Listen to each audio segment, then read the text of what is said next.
ibadahnya seorang hamba kepada Allah tidak mengenal waktu dan tempat. Kapanpun, dimanapun, dia harus beribadah kepada Allah Subhanahu wa Ta'ala. Harga diri seorang mukmin itu di sisi Allah lebih besar daripada kehormatan Ka'bah sendiri. Nah, nikmat seorang mukmin lebih besar daripada itu. Man amila li akhiratihi kafahullahu amra dunia.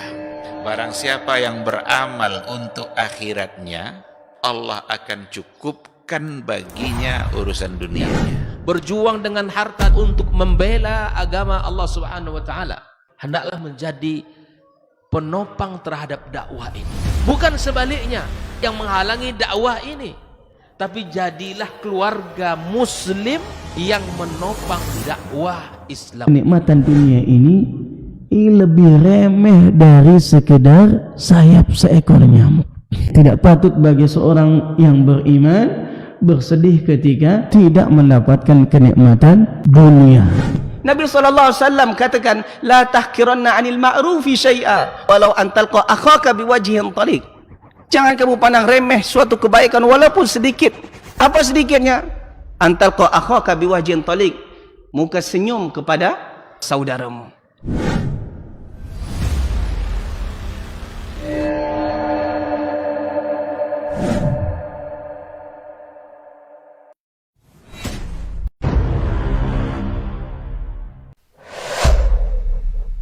Dunia dan seisinya ini bagi Allah tak sama nilainya dengan sebelah sayap lalat.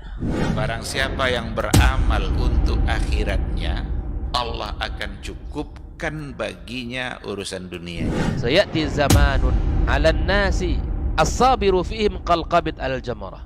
Akan ada satu masa di akhir zaman yang berpegang teguh dengan agamanya seperti orang yang sedang memegang bara api.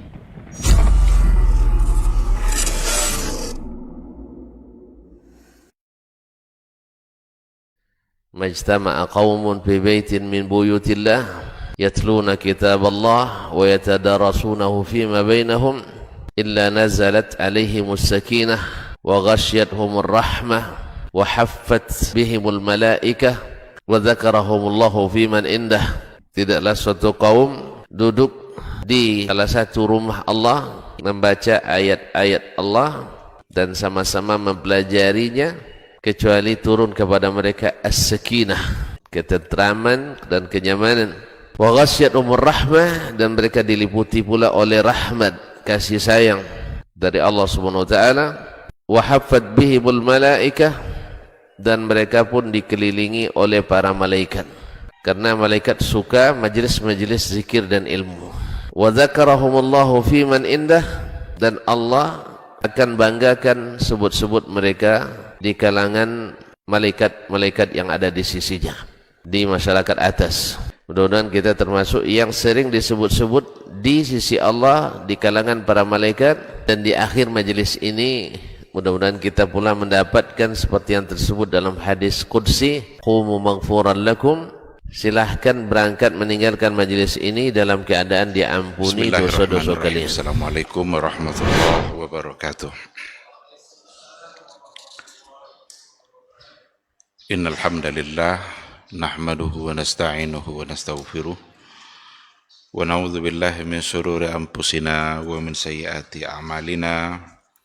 May yahdihillahu fala mudhillalah wa may yudlilhu falan tajida lahu waliyyan mursyida. Asyhadu an la ilaha illallah wahdahu la syarikalah wa asyhadu anna Muhammadan abduhu wa rasuluh la nabiyya wa la rasula ba'da. Ikhwati fillah, ma'asyiral hadirin wal hadirat, bapak-bapak, ibu-ibu yang dimuliakan Allah, mari sama-sama kita awali pagi kita dengan memperbanyak ungkapan puji dan syukur kepada Allah Subhanahu wa taala yang telah membangunkan kita kembali dari tidur kita. Mudah-mudahan ketika kita kembali dibangunkan oleh Allah Subhanahu wa taala membuat kita semakin banyak bersyukur dan mengingat Allah yang telah memberikan nikmat itu. Mudah-mudahan zikir dan ingatan kita kepada Allah dalam setiap saat membuat kita bisa terpelihara dan terjaga dari hal-hal yang tidak baik. Sama-sama kita juga harus bersalawat dan salam untuk Rasul kita yang mulia, Nabi Muhammad sallallahu alaihi wasallam. Allahumma salli ala Muhammad wa ala ali Muhammad. Mudah-mudahan kita adalah orang-orang yang benar-benar cinta dan rindu kepada beliau. Ketika kita dimampukan oleh Allah Subhanahu wa taala untuk membuktikan cinta kita kepada beliau, mudah-mudahan cinta yang benar itulah yang akan membuat kita selamat di hari mahsyar. Hari yang sulit, hari yang berat, tapi insya Allah akan menjadi ringan ketika kita memang mencintai Allah dan mencintai Rasulullah sallallahu alaihi wasallam. Mudah-mudahan nanti di hari mahsyar kita bisa mendapatkan syafaat dan pertolongan dari Rasulullah sallallahu alaihi wasallam atas izin Allah Subhanahu wa taala. Amin amin ya rabbal alamin. Ikhwati fillah, ma'asyiral hadirin wal hadirat, rahimani Allah wa iyyakum. Kembali pada pagi hari ini kita akan melanjutkan kajian kitab Syarah dari Al-Usulus Salasah. Kita sudah awali pada pertemuan yang sebelumnya Al-Aslus Salis, pondasi yang ketiga, yaitu ma'rifatu nabiyikum Muhammad sallallahu alaihi wasallam, mengenali nabi kita Nabi Muhammad sallallahu alaihi wasallam. Ini sebagai pondasi yang ketiga setelah kita berikan penjelasan dua pondasi yang sebelumnya, yaitu mengenal Allah dan mengenal agama. Ma'rifatullah wa ma'rifatud din wa ma'rifatur rasul. Maka sekarang kita berada pada poin yang ketiga, bagaimana kita sebagai umat Nabi Muhammad sallallahu alaihi wasallam harus kenal betul dengan siapa nabi kita itu. Karena dengan mengenali beliau secara baik, itulah yang akan membuat kita semakin mencintainya, membuat kita semakin sering mendoakannya. Kalau kita sudah mencintainya, maka kita akan sering-sering mendoakan dalam bentuk selawat dan salam. Dalam sebuah peribahasa Arab dikatakan juga, man ahabba syai'an aktsara min dzikrih. Man ahabba syai'an, barang siapa yang mencintai sesuatu, maka dia akan selalu menyebut dan mengingatnya. Ini fakta dalam kehidupan kita. Kalau seandainya mencintai sesuatu, itu sering disebut-sebut, sering diingat-ingat, sering diceritakan. Kalau seandainya kita memang mencintai Rasul kita, maka sewajarnya lah kita untuk sering bercerita tentang Nabi kita itu. Bercerita tentang kemuliaannya, bercerita tentang jasa-jasanya, bercerita tentang perjuangan-perjuangannya. Beliau telah berjuang dan mengorbankan segala-galanya dalam menyebarkan risalatul Islam, dalam menyampaikan ajaran dan syariat Islam. Semua telah dia korbankan, dan itu semua adalah untuk kemaslahatan, bukan sekadar kemaslahatan dirinya, tapi lebih dari itu untuk kemaslahatan kita sebagai umatnya. Kita sudah awali dengan menyebutkan siapa namanya atau apa nasabnya, dari keturunan apa dia berasal. Maka Rasulullah sallallahu alaihi wasallam merupakan sosok yang mulia yang berasal dari suku dan kabilah yang mulia dan yang terhormat. Jadi Rasul benar-benar sebagai orang yang pilihan dari pilihan. Pilihan dari pilihan. Bani Hashim, suku yang mulia. Dari situ ada nanti Quraisy, suku Quraisy, dan dari suku Quraisy itulah Rasulullah Sallallahu Alaihi Wasallam berakhir. Sekarang akan kita lanjutkan, masih berkaitan tentu saja dengan persoalan kelahiran atau yang berkaitan dengan kapan Rasulullah Sallallahu Alaihi Wasallam itu dilahirkan. Amma mauliduhu faqad wulida sallallahu alaihi wasallam amal fil. Adapun kelahirannya, maka Rasulullah sallallahu alaihi wasallam itu dilahirkan amal fil, pada tahun gajah. Al-fil itu artinya adalah gajah. Wa huwal amul ladzi jaa fihi Abraha malikul Yaman. Disebut tahun gajah, yaitu satu tahun di mana Raja Abraha, Raja Yaman, datang datang ke Mekah, ke kota Mekah, di mana tujuannya adalah liyahdimal Ka'bah, untuk menghancurkan Ka'bah. Wa ma'ahu fihi filun azim. Bersama dengan Abraha itu dia membawa gajah, pasukan gajah yang sangat besar. Jadi gajah itu sebagai kendaraan dia, dan itulah yang penyebab disebut sebagai tahun gajah. Ada berapa banyak gajah yang ikut dalam peperangan itu karena itu sebagai kendaraan oleh pasukan Abraha. Jadi dalam catatan sejarah itu dikatakan bahwa Abraha itu merasa cemburu dengan keadaan Ka'bah yang selalu didatangi oleh banyak orang. Padahal Ka'bah itu hanyalah satu bentuk bangunan tua yang dari segi bentuk mungkin tidak terlalu menarik. Bangunan tua. Al-Baitul Atiq. Baitul Atiq itu artinya bangunan tua, kuno. Tetapi itu sesuatu yang menjadi hal yang disakralkan. Karena dari dulu memang orang-orang jahiliyah itu sudah menghormati Ka'bah. Ka'bah itu sudah merupakan sesuatu yang mulia di mata mereka. Jadi kalau seandainya mereka berkelahi lalu masuk ke dalam Ka'bah, mereka tidak akan mengejar lagi, berhenti sudah, karena berada di tempat yang mulia dan sangat disakralkan. Jadi penghormatan mereka terhadap Ka'bah itu memang dari dulu. Dari catatan sejarah kan memang sudah dibangun dulu oleh Nabi Ibrahim bersamaan dengan Nabi Ismail.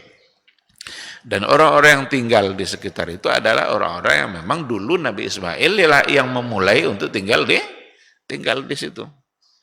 Nah, jadi setiap tahun mereka datang ramai-ramai, adalah keinginan Abraha ini untuk membuat satu bentuk kanisah, gereja, dibangunnya di Yaman. Gereja yang sangat indah, untuk mengalihkan perhatian orang-orang jahiliyah dulu agar mereka tidak lagi datang ke Ka'bah tapi datang ke Yaman untuk menengok atau mengunjungi bangunan indah yang dibangun oleh Abraha. Tetapi seindah apapun bangunan yang dibuat oleh Abraha, itu tidak membuat orang-orang pada masa dulu tertarik. Tetap saja datang ke Ka'bah. Dari situlah berawal keinginan Abraha, kalau begitu berarti Ka'bah harus dihancurkan. Kalau tidak dihancurkan, tetap aja orang-orang akan berkunjung dan datang ke Ka'bah. Meskipun sudah ada gantinya. Jadi apa yang ada pada yang sudah tertanam dalam pikiran, sebuah keyakinan untuk disakralkan, nampaknya memang tidak mudah untuk dirubah begitu saja. Kalau ini punya catatan sejarah yang luar biasa, nggak bisa dihapus dari keyakinan dan pikiran orang-orang jahiliyah pada masa itu. Meskipun gantinya adalah dari segi bentuk dan pemandangannya mungkin lebih baik. Nah, disitulah Abraha punya keinginan untuk menghancurkan Ka'bah. Dibawalah satu pasukan besar, pasukan bergajah, di mana kendaraannya adalah gajah. Sebelumnya Abraha datang ke kota Mekah. Sebelum dia menyerang itu, dia meminta izin. Dia meminta izin kepada Abdul Muthalib sebagai pemimpin orang Arab yang sangat disegani pada masa itu. Jadi datuknya Nabi Muhammad yang bernama Abdul Muthalib itu tokoh yang sangat disegani. Dialah yang memimpin kabilah Arab pada masa itu. Dan Abraha tahu dengan kedudukan Abdul Muthalib. Datang dari Yaman, bawa satu pasukan, dan setiap dia menemukan onta, kambing, dan lain sebagainya, semua dirampas oleh Raja Abraha. Raja yang sangat ditakuti. Dirampas semua harta-harta yang ditemukannya. Termasuklah yang dirampas ketika itu adalah onta-ontanya Abdul Muthalib itu. Diambil. Ketika dia temui Abdul Muthalib, dia minta izin. Minta izin untuk menghancurkan Ka'bah. Apa kata Abdul Muthalib ketika itu? Jangan minta izin kepada saya. Ka'bah itu ada Robnya. Ka'bah itu ada Tuhannya. Saya bukanlah orang yang memiliki Ka'bah, jadi tidak perlu minta izin kepada saya. Kalau seandainya kamu mau menghancurkan, silakan kamu hancurkan. Itu terserah Rabbnya nanti yang akan memeliharanya. Saya tidak bisa menjaganya, karena saya bukan pemiliknya. Yang penting bagi saya sekarang, kembalikan onta saya. Jadi sampai 200 ekor lebih onta Abdul Muthalib itu yang diambil oleh Abraha. Apa kata Abraha? Tadi dia agak segan kepada Abdul Muthalib karena dia sebagai tokoh, tapi ketika yang dipikirkannya hanyalah hartanya, dia bilang, hilang segan saya kepada kamu. Kami datang untuk menghancurkan Ka'bah yang kalian sakralkan, tapi yang kamu pikirkan ternyata hanyalah ontamu. Saya pikirkan onta saya karena itu milik saya. Adapun Ka'bah bukan milik saya. Itu terserah Rabbnya, dia mau berbuat apa terhadap kamu. Ketika jawaban itu dia dapatkan, semakin inginlah dia untuk menghancurkannya. Untuk menghancurkan Ka'bah. Abdul Muthalib naik ke atas bukit untuk menyaksikan apa yang akan terjadi. Karena dia tidak bisa berbuat apa-apa. Abraha itu raja yang sangat kuat. Kendaraannya saja gajah. Orang takut sama gajah, dia kendaraannya gajah. Naik ke atas bukit, orang-orang Makkah yang lain juga tidak bisa berbuat apa-apa. Tetapi pada saat pasukan itu ingin memasuki kota suci itu, kota Makkah, sebelum sampai ke Ka'bah itu, disitulah mereka menyaksikan ada burung, dua kelompok burung. Dalam Al-Quran disebut dengan Tayran Ababil. Ababil itu bukan nama burung. Tidak ada nama burung Ababil. Ababil itu artinya adalah jamaat. Jadi Tayran Ababil. Burung yang bergerombolan. Jadi bukan nama. Ada di Sukajadi nama Jalan Ababil. Mungkin karena dikira bahwa Ababil itu nama burung, kayak Jalan Bangau, jalan apa. Jadi Ababil itu artinya berkelompok-kelompok, rombongan-rombongan. Jadi ada 2 kelompok burung yang masing-masing burung membawa 2 batu. Satu di mulutnya, di paruhnya, yang satu dipegang oleh kakinya. Semua burung membawa batu, dan batu itu batu yang panas. Datang dan menjatuhkan burung itu kepada pasukan bergajah. Sebelumnya, pada saat disampai satu tempat, kalau di sini disebutkan tempat itu ini Al-Mughammis atau apa gitu, tapi ada yang menyebutnya juga dengan Wadi Muhassir. Ada Wadi Muhassir setelah Arafah, antara Muzdalifah dengan Arafah, itu Wadi Muhassir. Nabi dulu melarang sahabat untuk berlama-lama di situ. Sebelum masuk ke Arafah, dulu sampai pada wadi itu, lembah itu, Nabi menyuruh untuk cepat jalan, jangan berlama-lama di sini. Karena disinilah dulu laknat Allah itu turun. Jadi disitulah mereka dulu dijatuhi oleh batu-batu berapi. Oleh karena itu, kalau melaksanakan ibadah haji, memang perlu juga untuk mengikuti arahan dan sunnah Nabi ini, untuk tidak berlama-lama di wadi yang tadi itu, Wadi Muhassir itu, sebelum masuk ke batas Arafah. Disuruh cepat oleh Nabi. Walaupun sekarang kadang orang berlama-lama di situ, kadang selfie, ambil foto. Sinilah dulu peristiwa-peristiwa itu terjadi. Tapi Nabi kepada para sahabatnya menyuruh untuk bersegera. Kenapa demikian? Tidak boleh berlama-lama di tempat yang pernah diturunkan laknat oleh Allah Subhanahu wa ta'ala. Nah, pada saat mau masuk ke perbatasan itu kaki gajah itu tidak mau berjalan. Dipaksa tidak mau berjalan. Kalau diarahkan ke arah yang lain, membelakanginya, dia cepat untuk berjalan. Gitulah pasukan gajah ketika itu. Saat disuruh maju, dia berhenti. Tidak bisa kakinya melangkah. Tapi ketika dicoba arahkan ke samping atau ke belakangnya, membelakanginya, gajah-gajah itu berjalan cepat.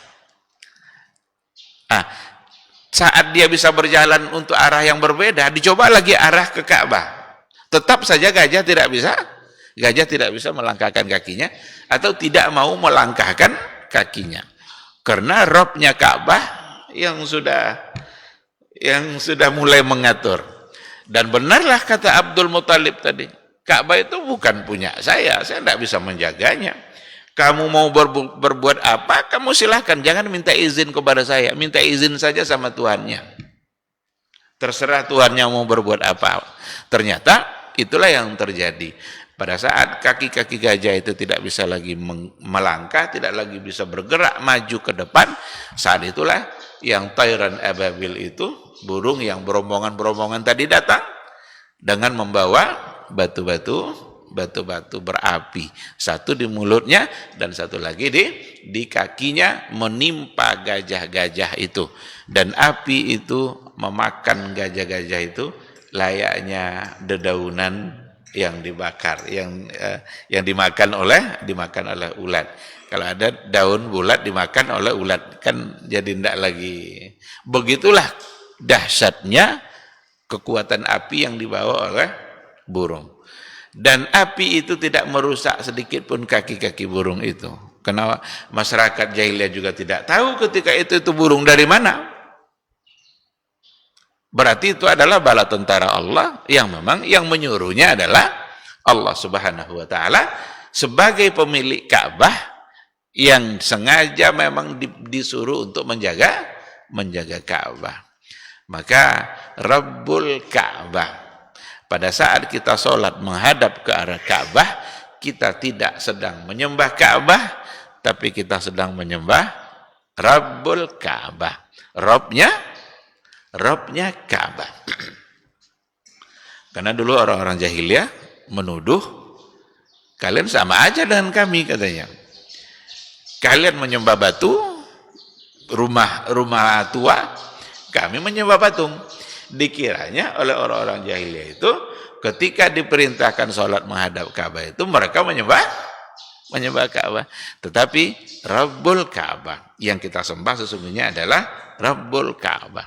Nah, akhirnya Abraha dengan pasukannya hancur, tidak berhasil menguasai Ka'bah karena memang Ka'bah dijaga oleh Allah Subhanahu wa ta'ala.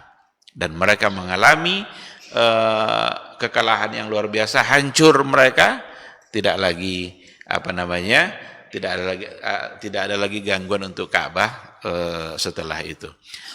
Ketika disakralkan dan pada akhirnya memang itu menjadi kiblatnya umat Islam. Pada tahun itulah Nabi kita Shallallahu Alaihi Wasallam itu dilahirkan, sehingga disebut dia dengan tahun gajah. Bahkan turun ayat yang mengabadikan peristiwa itu, surat Al-Fil. Alam tara kaifa fa'ala rabbuka bi ashabil fil. Ini mengingatkan peristiwa yang terjadi pada saat atau ketika tahun Rasulullah SAW itu dilahirkan. Maka catatan Nabi kita itu, catatan sejarah Rasulullah SAW itu catatan sejarah manusia yang paling lengkap. Tidak ada tokoh Nabi dan manusia manapun yang punya catatan sejarah selengkap catatan sejarah Rasulullah SAW. Bahkan catatan sejarah kehidupan Rasul kita sudah dicatat oleh Al-Quran sendiri sebelum beliau lahir. Beda sama nabi-nabi yang lain, di mana ceritanya barangkali tidak sesempurna Nabi Muhammad SAW.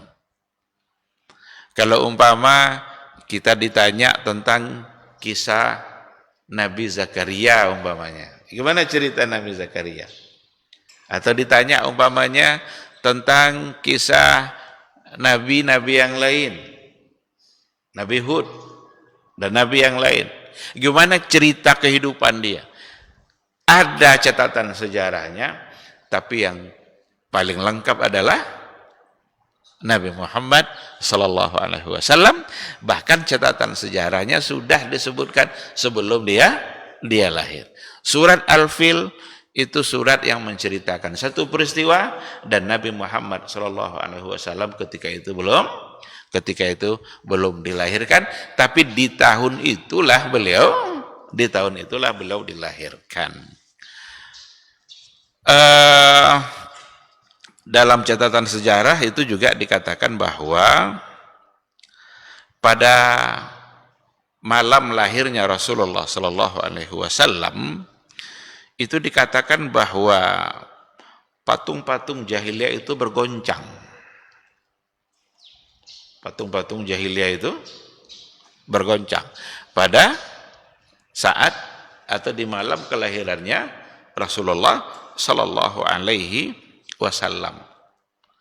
Bahkan ada cahaya yang muncul seperti di istananya Persia, di istananya kan ada Rum, ada Persia yang sudah besar pada saat itu. Itu ada dalam catatan sejarah yang mengatakan bahwa pada saat dilahirkannya Rasulullah Sallallahu Alaihi Wasallam itu ada kelihatan cahaya-cahaya yang muncul. Ini semua adalah sebagai irhasat. Ada istilah irhas itu beberapa peristiwa kejadian-kejadian yang menakjubkan sebagai tanda kenabian. Sebagai tanda bahwa yang lahir itu adalah orang yang termulia. Cuma ya sebagai tanda tentu belum ada yang pasti untuk mengetahuinya, tapi itu sudah diberikan tanda-tanda seperti itu. Dalam buku ini juga disebutkan beberapa tanda itu seperti yang tadi, bahwa bergoncang patung-patungnya orang-orang jahiliyah pada malam Rasulullah Shallallahu Alaihi Wasallam itu dilahirkan. Dan juga ada muncul cahaya dari berbagai sisi seperti dari istana kerajaan Persia dan Rum. Namun tidak ada catatan yang pasti untuk bisa dipegang secara pasti di rumah mana Nabi lahir secara pasti. Cuma ada pengakuan sejarah yang mengatakan bahwa Nabi itu lahir di rumah ada Ummu Hani atau di rumah siapa gitu. Dan sekarang ada yang mengatakan bahwa tempat lahirnya Rasulullah Shallallahu Alaihi Wasallam itu adalah tempat yang tidak jauh dari Masjidil Haram, yang sekarang sudah dijadikan katanya sebagai pustaka atau apa gitu. Tapi rumahnya itu sudah tidak ada. Ada juga sebagian dari orang-orang yang menyesalkan itu dianggap sebagai menghilangkan bukti sejarah. Sebagian ada yang menyesalkan, apalagi orang-orang yang memang cenderung untuk mencari-cari bukti seperti itu. Banyak di antara kalangan umat Islam yang mencari bukti-bukti sejarah seperti itu, tapi terkadang tidak lagi murni sekedar untuk mengetahui sejarah. Kadang-kadang sudah disalahgunakan pula. Disalahgunakan itu maksudnya dianggap nanti sebagai tempat yang sakral atau tempat yang keramat, tempat yang dimana di situ nanti dianggap yang paling mulia, dijadikan tempat untuk berdoa dan bertawassul atau meminta-minta, yang terkadang cenderung kepada perbuatan syirik. Oleh karena itu wajar sebenarnya ketika ada beberapa sarana yang kalau akan bisa untuk menggiring orang kepada perbuatan syirik, maka sebenarnya lebih baik untuk dimusnahkan daripada menyebabkan terjadinya kesyirikan bagi kehidupan. Karena ada memang orang tabiatnya itu memang seperti itu. Tidak bisa dia melihat sesuatu yang ketika dikatakan itu berhubungan dengan Rasul. Sesuatu yang, oh ini kan Nabi dulu begini, Nabi dulu kan lahirnya di sini umpamanya. Ketika dia tahu hal yang seperti itu, lalu dianggap ini adalah sebagai tempat keramat yang mungkin di situ dikabulkan doa dan lain sebagainya. Padahal itu semua tidak mungkin bisa kita dapatkan kecuali kalau Nabi sendiri yang mengatakan sebagai tempat yang mulia atau tempat yang mustajab. Umpama antara pintu Ka'bah dengan makam Ibrahim ada namanya multazam. Itu Nabi sendiri yang mengatakan bahwa itu adalah tempat yang memang berbeda dengan yang lain, tempat yang mustajab. Berdoa di situ. Jadi untuk hal-hal yang seperti itu tidak mungkin kita membuat-buat satu cerita tanpa ada keterangannya dari Rasulullah Sallallahu Alaihi Wasallam. Maka sekarang tidak ada lagi ada rumah itu, bahkan ada juga fakta-fakta sejarah yang memang sengaja untuk dimusnahkan karena dikhawatirkan akan menimbulkan kesirikan. Bahkan dulu sebelum tahun 2003 kalau nggak salah itu 2003 ke bawah itu kita masih bisa sampai ke pangkal sumur air Zam-Zam. Masih bisa kita sampai ke situ. Sampai nampak kita ada pakai kaca, dia nampak sama kita pipa-pipa itu sampai ke bawah. Karena ada tangga memang. Ada tangga yang membuat kita bisa sampai ke sana. Dan itu di bawah pelataran tawaf. Umpamanya kalau di sini Ka'bah, lalu ada tawaf, sini ada tangga untuk masuk ke sampai kita ke pangkal sumur itu, ke bibir sumur itu. Cuma sudah ditutup pakai kaca. Pada akhirnya juga ditutup. Tangga itu sudah tidak ada. Sekarang sudah tidak bisa lagi jamaah sampai ke situ. Kenapa demikian? Karena memang juga secara fakta kita sendiri pernah melihat sampai di sana itu ada orang sengaja sholat untuk menghadap ke sumur Zam-Zam itu. Sampai di situ, lalu melakukan ritual-ritual ibadah yang dia menghadap ke sumur Zam-Zam. Nah, dan pada akhirnya itu ditutup. Oleh karena itu memang agama ini tidak bisa main perasaan. Itu kan orang-orang kalau beragama pakai perasaan. Oh ini kan air Zam-Zam nih, hasil hentakan kaki Nabi Ismail, airnya tidak pernah berhenti, tidak pernah kering, bisa menghidupi seluruh Mekah, Madinah. Muncul pengagungan yang sampai pada titik gulu berlebih-lebihan di luar batas yang sewajarnya. Jadi sekarang tidak bisa lagi untuk dilihat karena sudah ditutup.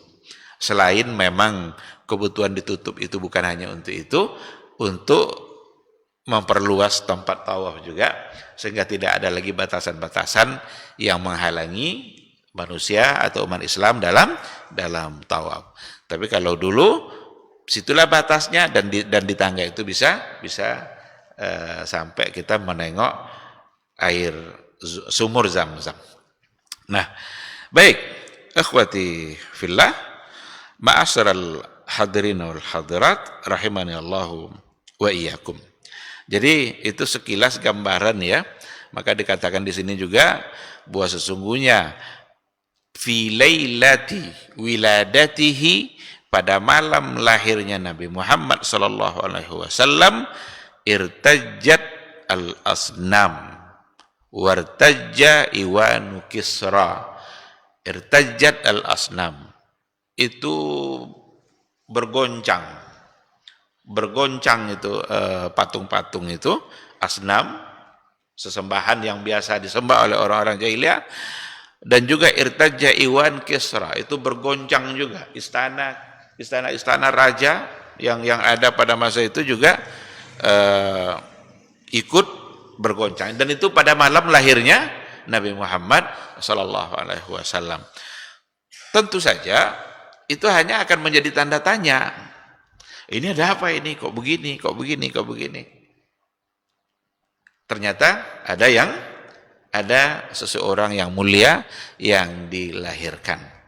Beliau sebagai seorang manusia dilahirkan oleh seorang ibu yang namanya adalah Aminah. Melalui proses seperti manusia lahir biasa. Karena ada juga kisah-kisah kadang yang datang dari sebagian, apalagi kisah-kisah dari sebagian orang sufi yang katanya bidannya Nabi Muhammad itu lahir, entah Maryam katanya, entah siapa katanya bidannya, macam-macam dibuat cerita. Itu hal-hal yang seperti itu perlu dalil, karena masalah gaib bagi kita kan gaib kan, karena terjadi pada masa dahulu dan kita tidak akan mungkin mendapatkan kebenarannya kecuali kalau datang dari hadis yang sahih. Nabi manusia biasa dilahirkan oleh seorang ibu, proses dari perkawinan antara ayah dengan ibu, suami dengan istri, lalu ia hamil, mengandung, dan kemudian dia dilahirkan. Manusia biasa. Karena Al-Quran sendiri yang mengatakan seperti itu. Innama ana basyarun mithlukum yuha ilayya. Sesungguhnya saya adalah basyarun mithlukum, manusia biasa yang sama seperti kalian. Sama. Mithlukum. Cuma bedanya apa? Yuha ilayya. Diberikan wahyu kepada saya. Bedanya dia mendapat wahyu sebagai rasul, sebagai utusan Allah, manusia yang lain tidak mendapatkan tidak mendapatkan wahyu. Oleh karena itu kalau ada pula orang-orang yang mengaku dia sebagai nabi, mendapatkan wahyu pula katanya, itu juga satu kesalahan. Berapa banyak orang yang begitu mudah mengaku-ngaku sebagai wahyu yang katanya diberikan wahyu. Orang-orang yang melakukan itu pada masa dulu itu disebut sebagai nabi palsu. Seperti Musailamah al-Kazzab adalah salah satu dari orang yang mengaku mendapatkan wahyu. Jadi cobalah tanya ketika itu siapa atau apa wahyu yang didapatkan. Apa wahyu yang kamu dapatkan kalau memang kamu adalah nabi? Dibuat-buatnya, disusun-susunnya kata-kata dalam bentuk syair agar dianggap dia sebagai nabi, inilah wahyu. Tapi dia sendiri ketawa menengok ayat yang diturunkan kepada dia itu. Dibacakannya ayat, ya Dibda bintu Dibda'ain, hai kata, anak dari dua kata. Separuh badanmu di atas air, separuh di bawah air. Dia sendiri setelah membacakan itu ketawa, dia mendengar ini ayatnya ayat apa ini? Kalau ayat yang dibawa oleh Rasul kita kan, ya ayyuhallazina amanu, ya ayyuhan nas, ya bani Adam, ya ahlal kitab. Ini enggak ya Dibda, hai kata. Berarti yang dipanggil kata. Berarti ya nabi untuk kalangan kata. Akhirnya dia sendiri ketawa-ketawa nengok ayat yang dia, kenapa dia nabi palsu? Tidak akan mungkin bisa disebut nabi kecuali setelah diberikan wahyu. Dan nabi kitalah orangnya. Yuha ilayya. Diberikan wahyu kepada saya katanya. Jadi dia manusia biasa tapi mendapatkan wahyu. Ayat yang tadi itu juga menolak keyakinan sebagian dari orang-orang sufi yang mengatakan bahwa nabi itu diciptakan dari cahaya. Kan ada itu? Yang pertama kali yang diciptakan oleh Allah adalah nur Nabi. Ini persoalan nur Muhammad di kalangan orang-orang sufi, ini luar biasa penjelasan perdebatannya. Nur Muhammad. Itulah yang pertama kali yang diciptakan oleh Allah. Nur Muhammad. Ayat tadi membantah itu semua. Dan hadis yang berkaitan dengan Nur Muhammad itu semua palsu. Kalau sudah palsu ya buat apa? Bagaimana mungkin kita bisa berpegang kepada hadis yang palsu? Bertentangan dengan Al-Quran dan bertentangan dengan hadis sahih. Apa hadis sahih yang bertentangan? Kata Rasul dalam sebuah riwayat mengatakan bahwa yang pertama kali yang diciptakan oleh Allah adalah al-qalam, pena. Pena untuk mencatat. Diperintahkanlah pena itu oleh Allah untuk mencatat semua takdir makhluk. Uktub maqadiral makhlukat. Tulislah semua takdir makhluk. Pena. Ada perbedaan di kalangan para ulama memang karena ada hadis lain yang dikatakan bahwa yang pertama yang diciptakan oleh Allah adalah aras. Dan itu hadisnya juga sahih. Tetapi ketika dicoba untuk dipahami secara baik, ketika dikatakan yang pertama adalah aras, maka kalam itu adalah yang pertama diciptakan setelah aras. Begitu cara menggabungkan dua hadis itu. Meskipun ada terjadi perbedaan, tapi yang tidak ada riwayat yang sahih itu adalah ketika dikatakan yang pertama diciptakan adalah Nur Muhammad.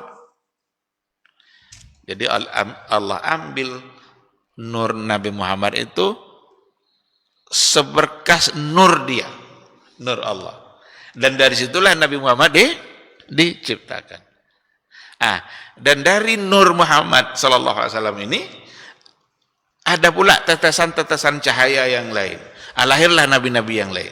Dia diciptakan dari tetesan cahaya yang Nabi Muhammad. Ini semua adalah riwayat yang tidak punya asal. Kata para ulama hadis, bukan kata saya. Ini adalah hadis yang palsu, yang tidak dapat dipertanggungjawabkan karena bertentangan dengan Al-Quran dan bertentangan dengan hadis Rasulullah Sallallahu Alaihi Wasallam. Maka beliau dilahirkan melalui proses kelahiran manusia biasa oleh seorang ibu yang bernama Aminah.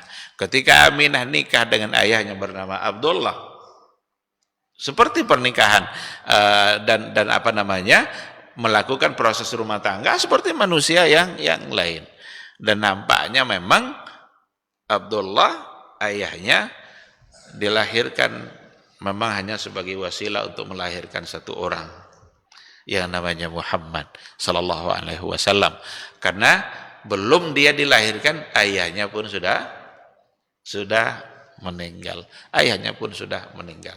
Dan Aminah pun ketika selesai melahirkan, kira-kira Nabi berumur masih kecil, 6 tahun atau 5 tahun, ibunya pun meninggal. Jadi suami istri yang dilahirkan hanya untuk satu orang saja, karena meninggal ketika Nabi masih kecil. Sekira itu ya. Ada beberapa peristiwa di buku ini tidak disampaikan secara berurut peristiwa kehidupan Nabi, karena memang buku ini bukanlah buku sirah, tapi sekedar memberikan gambaran sekilas tentang bagaimana kehidupan Nabi dari awal, tetapi tidak dengan rinci dan bahkan tidak dengan berurutan. Lompat-lompat dia. Karena tujuannya hanya untuk memperkenalkan sekilas.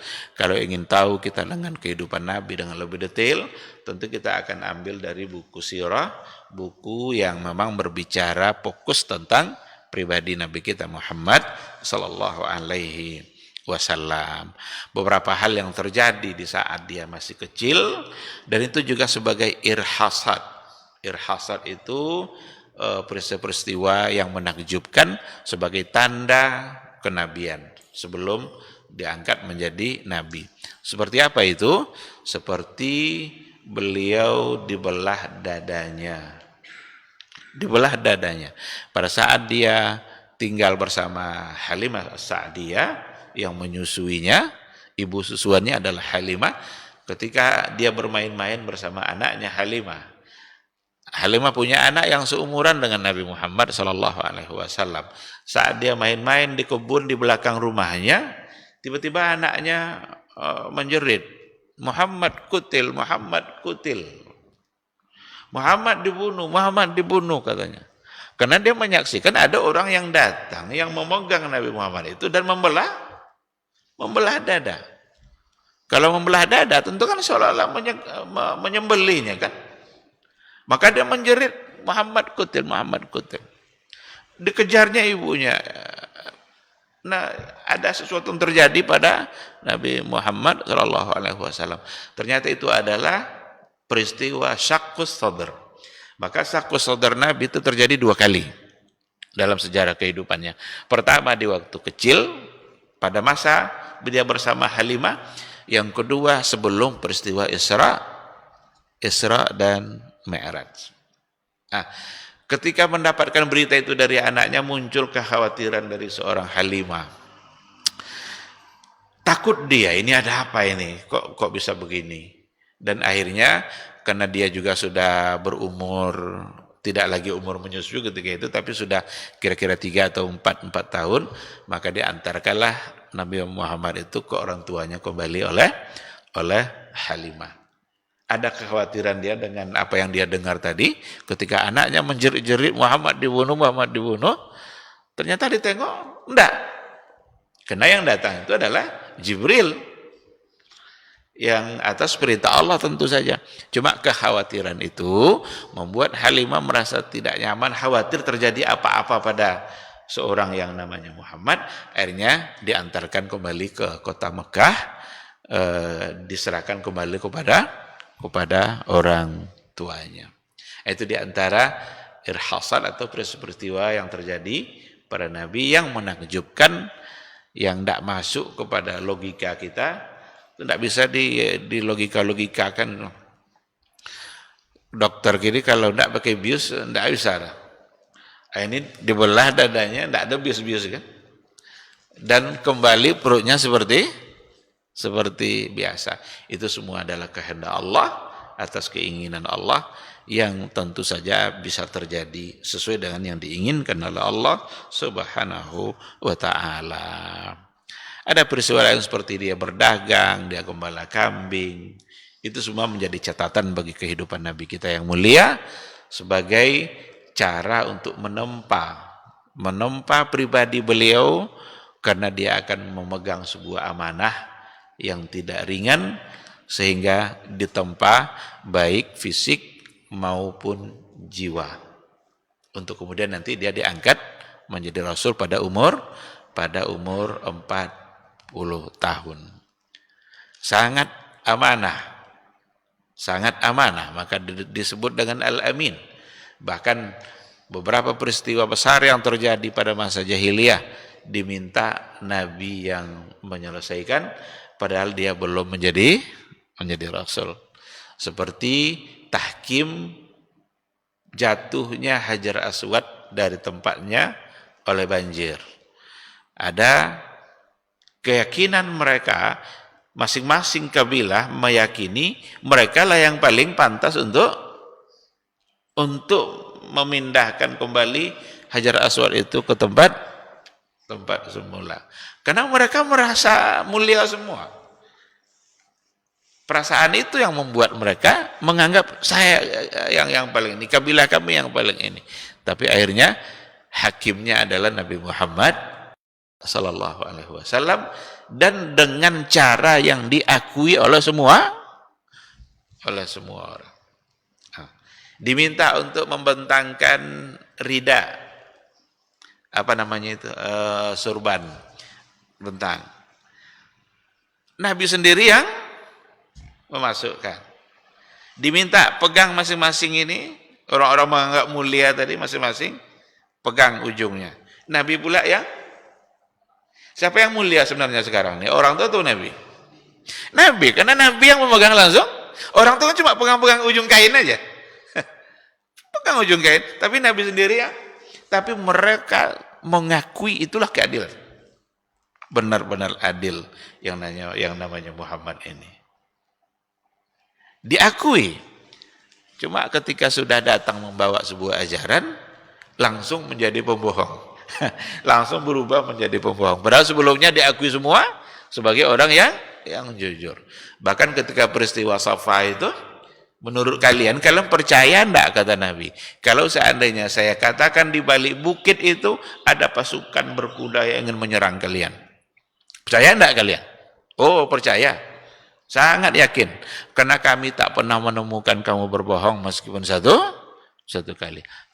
Kalau begitu saya ingin beritahukan kepada kalian bahwa di hadapan kalian ada azab Allah yang sangat pedih jika kalian tidak beriman kepada Allah. Langsung berubah Nabi Muhammad jadi pembohong.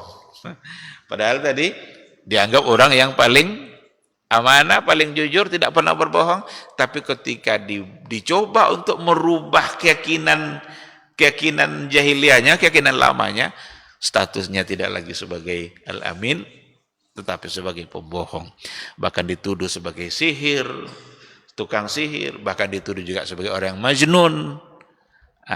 Mereka mengedepankan perasaan mereka, tidak mau mengikuti apa yang diajarkan oleh Rasulullah sallallahu alaihi wasallam. Ikhwati fillah, barangkali ini mungkin untuk kajian kita pada pagi hari ini. Sekilas itu sekilas ya, sangat ringkas sekali tentang peristiwa-peristiwa kelahiran dan hal-hal yang terjadi pada Nabi kita Muhammad sallallahu alaihi wasallam sebelum diangkat menjadi Rasul. Barangkali nanti kita bisa masuk pada poin yang berikutnya pada saat beliau diangkat menjadi Rasul, dan apa konsekuensi bagi kita yang telah beriman kepada Nabi. Konsekuensi kalau kita sudah menyatakan beriman kepada Rasulullah sallallahu alaihi wasallam. Berikan penjelasan yang cukup luas, dan insya Allah nanti kita bisa sampaikan pada pertemuan yang akan datang. Sekira cukup sampai di sini. Mohon maaf saya tidak buka tanya jawab karena saya pagi ini harus ke Paskah. Jadi kita cukup sampai di sini. Semoga majelis ini bermanfaat bagi kita bersama. Diridhai oleh Allah, dibukakan pintu hati kita semakin semangat untuk belajar dan semangat untuk istiqamah di atas sunnah Rasulullah sallallahu alaihi wasallam. Terima kasih. Subhanakallahumma wa bihamdika asyhadu an la ilaha illa anta astaghfiruka wa atubu ilaik. Wassalamualaikum warahmatullahi wabarakatuh.